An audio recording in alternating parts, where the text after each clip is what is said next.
TapTap Send mooy application bi tax nga mën a yónnee ak jot xaalis bitim réew ba Sénégal li ci neex mooy 2 euros dong ngay fay ca bitim réew ak lu xaalis bi mën a toll. soo nekkee Canada États-Unis wala Angleterre doo fay dara yomb na te gaaw na ci saa si nga jot message bi sa téléphone ay yow li neex na di. alors lan ngay xaar mën nga télécharger application bi ci Play Store ou Apple Store ci saa si nga daal di mën a yónnee. yow mi am jafe-jafe ci wàllu néew kattan sa ndoxu awra baaxul wala sax sa awra nooy kaay ma jox la solution bi ci gën a gaaw produit 100% bio baa ngi nii muy produit boo xam ne dafa naturel amul benn effet secondaire dañu la koy jox nga boole ko lem ak limon di ko naan matin ak soir mu daal di saafara say jafe-jafe neexal sa biir néegu sëy am nañu pommade boo xam ne boo ko diwee ci sa awra mu daal di koy dëgëral di jël ko waaye nag du ko guddal ma ni la bile pommade moom itam dafa naturel lépp loo ci jël du la jural benn effet secondaire jokkool ak ñun yow mi ko yittewoo ci 77 751 59 59 wala 76 313 93 94 ñun suñuy produit dañu la koy jox nga am ci satisfaction totale boo ko amul ñu daal di lay delloo sa xaalis ñun rek ñoo ko mën.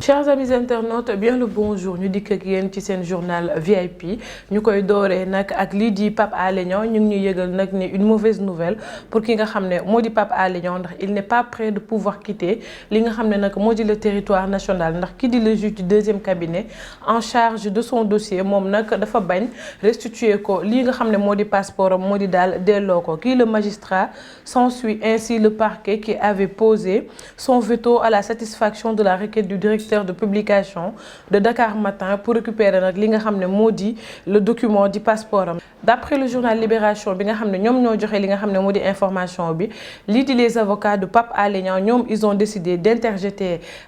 l'appel. Ils espèrent souligner le journal que la chambre d'accusation va casser l'ordonnance du magistrat ñu ñuy xamal nag ne kii di le patron de Dakar Matin jamono ji il est en liberté provisoire et il a été placé sous mandat de dépôt pour appel à l'insurrection et acte aux manœuvres de nature à compromettre li nga xam ne moo di la sécurité publique ak nag il lui est reproché un live ayant suivi l'arrestation de ki nga xam ne moo di Ousmane Sonko. ñu dem fële ci Ngundoup 3 cas de suicide par noyade à Sindia Ñeeri kenn ki nag mi ngi tudd Sana Dramé mi ngi am 60 ans keneen ki Mouskeba Mandiak 70 ans ak kenn ku tudd Pape Mané se sont donné la mort par noyade fële nga xam ne moo di ca Sandiara di ab village situé dans la commune de Karantaba département de Goundoup. Le premier nag moom dafa jàpp ba pare ci vendredi ba gannaaw li nga xam ne famille am wax nañ ko doon dem fi nga xam ne moo di jàkka ja waaye nag au lieu mu dem jàkka ja il a pris la direction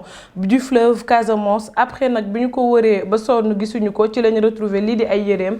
ci taatu dex bi. ki ci topp moom mi ngi am jigéen la sax c'est une dame de 70 ans du nom de Mouskeba Mandiak qui souffrait nag moom xel bi neexul woon noonu biñ ko wëree ba sonn tamit ci lañ gis le corps sans vie de la dame moom nag ndox bi moo ko génneewaat fële ca les eaux du Casamance. Le dernier moom moo gën a nekk xale ndax mi ngi toll ci 24 ans moom il a été porté disparu depuis le mercredi 23 août depuis nag bi ñuy def les recherches ci localité ba voisine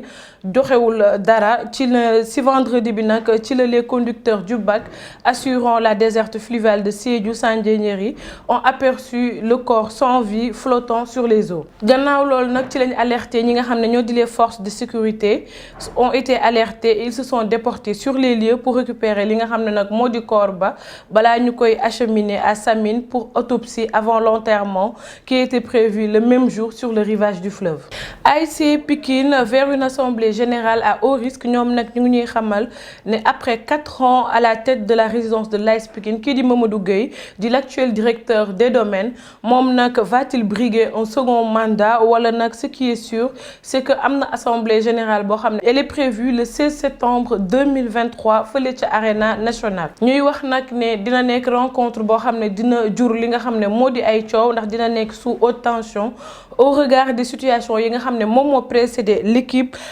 Fagnon de Pikine et les revendications des supporters ainsi le club ñoom nag ñu ngi informé que les modalités de participation seront communiquées ultérieurement. À noter que l'AG des supporters aura lieu le 30 septembre 2023. Le général Brice Oligui moom nag il est le nouveau président du Gabon mu di le commandant en chef de la garde républicaine de l'unité de l'armée du Gabon moom nag kii di le général Brice Oligui Nguema a été nommé président de la transition par ñi nga xam ne nag moo di les militaires putschistes dans un communiqué qu'ils ont lu à l'antenne nekki ni démb fële ca télévision nationale bu Gabon 24 ñu ñuy xamal nag ne kii di le général Oligui gannaaw bañ ko désigné à l'unanimité président comité pour la transition et la restauration des institutions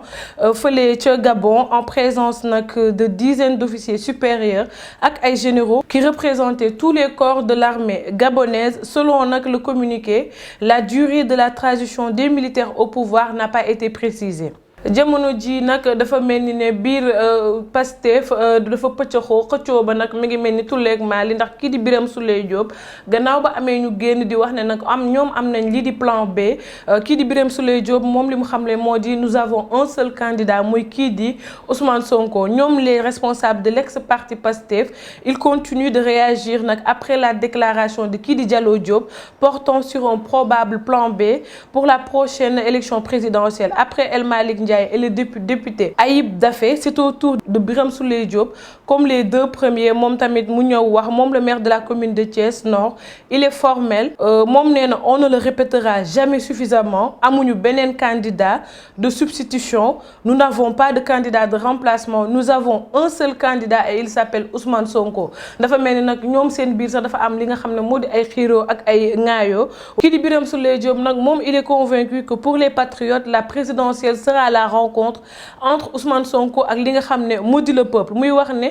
nous ne sommes pas de ceux qui cherchent avec douleur et désemparement un candidat li nga xam ne moo di le forceps s'appliquera en politique pour certains a-t-il poursuivi moom le président bi nga xam ne nag du groupe parlementaire Yewwi Askan Wi invite donc tous les patriotes à ne point douter à ne pas se laisser distraire et à fermer li nga xam ne moo di chapitre boobu ndax nag ñoom amuñu plan B ki di Ousmane Sonko moo di seen candidat. Serigne Habib Sy moom mi ngi wax tant que Ousmane Sonko continue de vivre ce qu'on lui fait vivre le pays ne sera pas en paix moom nag jàpp na tant que Ousmane Sonko ñu ngi koy dundal li ñu koy dundal ni dëkk bi du nekk ci jàmm. ñoom nag ñii di les militants de Pastef gannaaw ba ñu jugee fi nga xam ne moo di Touba ñoom jàll nañ fële ca Tivaouane plus précisément dans la région de Thiès ñoom nag li ñu doon trouver moo di une solution pour la libération de Ousmane Sonko comme ni ñu ko xamee nag Ousmane Sonko il est en grève de la faim niki nii tey mi ngi ci 33 jours sous la houlette nag du doyen kii di Alakan di moom mooy doyen wu délégation Magui Pastef moom ñoom ils ont rencontré kii di Serigne Habib Sy Dabakh à qui ils ont exposé li nga xam ne moo di problème mu Ousmane Sonko ak le président Macky Sall. waaye nag gannaaw ba ñu waxee ba pare moom mii di Serigne Habib Sy li mu leen wax moo de li ngeen fi wax ni yëpp amul dara lu ma ci ump ndax je suis les informations te lu ngeen ma wax rek man xam naa la ca am waaye yemu ca ndax mi ngi wax ne nag moom li mu leen di wax mooy ça n'engage que lui waxul ci këru diine wu Tivaouane waxul ci turu kenn moom il parle pour sa propre personne mu ne ca mu waxaat nag ne avant de rassurer li nga xam ne moo di say hôtes vous êtes là pour parler de la marche du pays yéen a ngi fii pour waxtaanee li nga xam ne nag moo jëmal réew mi kanam nga xam ne ñun ñëpp ñoo ko moom waaye nag ku opté pour nekk li nga xam ne moo di spectateur alors que dëkk baa ngi tàkk bu boobaa nga xam ne yow doo ci mucc ndax bu tàkkee ñun ñëpp la tàkkal waaye nag moom yemu ca ndax mi mi ngi leen di wax ne beaucoup de choses ont été dites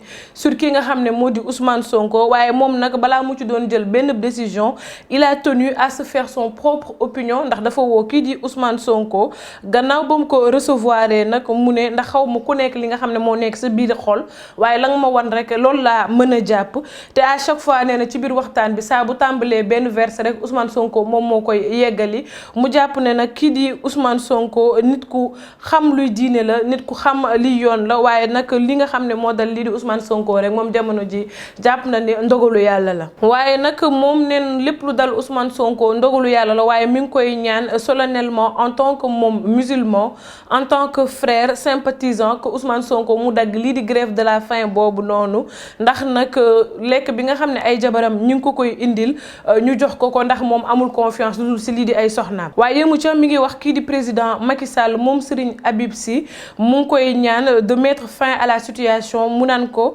kii di Macky Sall def na aj def na lii di umra lii ci année bii nii mu wax nag ne ku jóge ci yonent bi lenn rek nga mën moo di changer di jëlale tey baale ndax nag lépp ci intérêt wu Sénégal la waaye yemu ca mi ngi wax ne nag on le taxe d'être opposant wala sax dafa métti mais tant que Ousmane Sonko mi ngi ci kaso bi dëkk bi du nekk ci jàmm moom daal loolu la wax moom mii di Serigne Habib Sy gannaaw ba ko magi Pastef fi demoon seeti ji fële ca Tivaouane affaire Ousmane Sonko ñii di waa Pastef nag ñoom tontu nañ kii di Ismaïla Madior Fall ndax nag Pastef apporte lii di la réplique au ministre de la justice di Ismaïla Madior Fall ñoom kii di seen porte-parole maître Abdoulaye Tall précise que nag lii di condamnation wu Ousmane Sonko n'est pas définitive ñoom nag li ñu xam ne ne que ce dernier demeure leur candidat pour la prochaine élection présidentielle yi ñu dëgmal en 2024 waaye yemuñu ca ndax ñi ngi wax ni j'ai la honte d'entendre li nga xam ne moo di ab autorité qui doit se dresser comme un bouclier pour protéger li nga xam ne nag moo di le droit prendre une position et nous renseigner que nous ne pouvons plus compter sur elle campe qui dit la robe noire sur les ondes de fële nga xam ne moo di RFM l'avocat yemu ca ndax mu ngi poursuivre mu ngi wax ne moom il est habitué des faits mais cela ne le surprend pas ce qui est établi est constant et que sa voix ne compte pas pour faire li nga xam ne dire le droit il n'est qu'un simple ministre nommé politiquement pour gérer nag li nga xam ne moo di des considérations politiques avant d'ajouter que kii di Ousmane Sonko a été jugé en contumace tamit mais les dispositions du code pénal sont très claires ndax nag le contumace dès son arrestation moo di le jugement le concernant est anéanti waaye tamit cela veut que Ousmane Sonko n'a plus besoin de se constituer en tant que prisonnier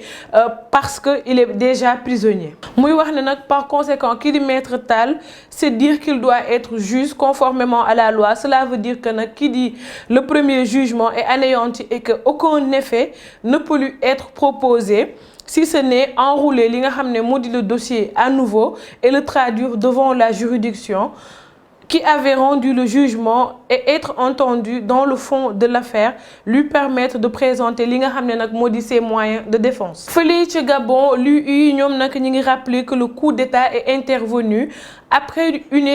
élection entachée d'irrégularité ndax nag li ñu wax ni sous le haut représentant de l'Union européenne pour les affaires étrangères et la politique de sécurité qui dit Joseph Borrell Tolède moom depuis Espagne nag le 31 août 2023 mi ngi wax ne le chef de la diplomatie européenne Joseph Borrell il a insisté ce jeudi sur la différence de nature entre le coup d'État de Niger ak coup d'État bi nga xam ne am na fële nga xam ne moo di ca Gabon moom nag soulignant que ce dernier qui a renversé le président Ali Bongo faisait suite à des élections entachées d'irrégularité. Naturellement, les coups d'État militaires ne sont pas solution, mais nous ne devons pas oublier qu'au Gabon, il y avait eu des élections pleine d'irrégularité moom loolu la souligné muy affirmant nag que élection bu ñu truqué moo fa am et pouvait être interprété comme un coup d'état institutionnel muy préciser nag ne amul benn évacuation des citoyens européens résidant fële nga xam ne moo di ca Gabon comme ni ñu ko defee ca Niger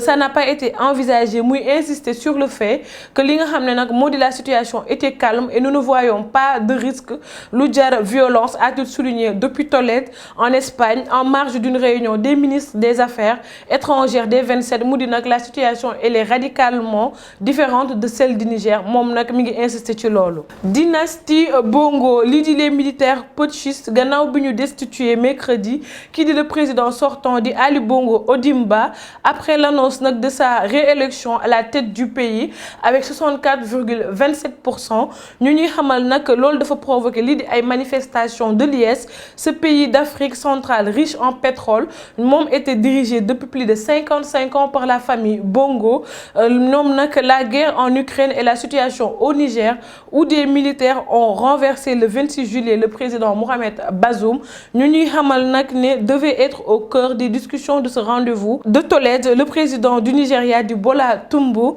moom nag il assure la présidence tournante de la communauté économique des États d'Afrique de l'Ouest di CEDEAO muy wax nag ne il doit participer à la rencontre moom daal loolu le préciser le chef de la diplomatie européenne. ñu ñuy wax nag ne le coup d'État au Niger moom il a accru li nga xam ne moo di les tensions au Sahel où 3 autres gouvernements civils ont été renversés par les militaires depuis 2020 où les mouvements rebelles djihadistes contrôlent des régions entières. Interrogé nag sur CNN ñoom ñu ngi ñuy xamal ne avant le début de la rencontre de Tolède kii di Joseph Borrell moom il a martelé que les situations du Gabon et Niger n'étaient pas équivalentes amul dara lu ñuy mën a tëkkale ci li nga xam ne am na fële ca Gabon ak li am fële ca Niger ndax mi ngi wax ne au Niger le président était un président démocratiquement élu. Au Gabon nag quelques heures avant le coup d'état militaire il y a eu un coup d'état institutionnel moo di ñoom car les élections ont été volées a-t-il déclaré mu ne je ne peux pas dire que le Gabon était une vraie démocratie avec une famille qui dirigeait le pays depuis plus de 50 ans a-t-il insisté. Chers amis internautes li moo fi jotoon a ruusandi ci xibaar yi ñu leen di jox dig daje d'ici demain à la même heure. D'ici là, portez-vous bien et restez scotchés à la suite de nos programmes, là où on vous informe juste et vrai. Portez-vous bien.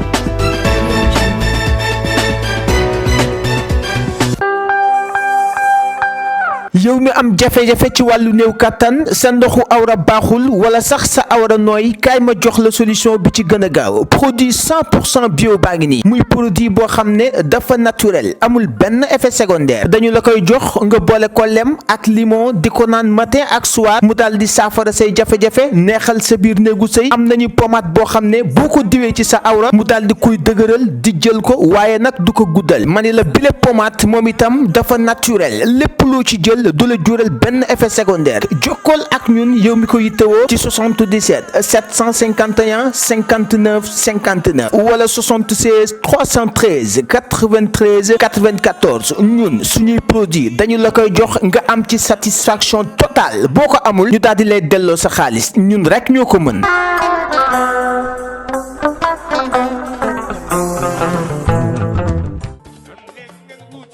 Hello guys, une bonne nouvelle avec TapTapSend, une nouvelle application sûre et rapide. Envoyez de l'argent partout à travers le monde, que ce soit l'Europe ou les États-Unis, avec TapTapSend. Utilisez le code promo TANGE26 et gagnez 10 € sur chaque transfert. Téléchargez l'application sur Apple Store ou Play Store. Avec TapTapSend, tout est révolu.